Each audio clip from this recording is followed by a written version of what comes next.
Welcome! In front of me I have Apple Watch 9 and I'm gonna show you how to track or check the amount of steps taken on this watch.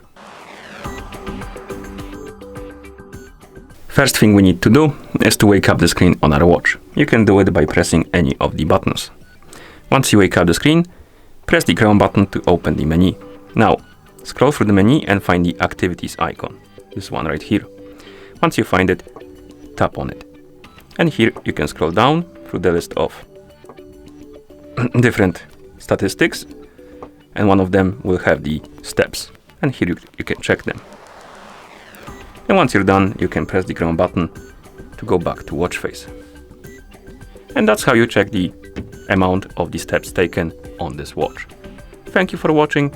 If you found this video helpful, please consider subscribing to our channel and leaving the like on the video.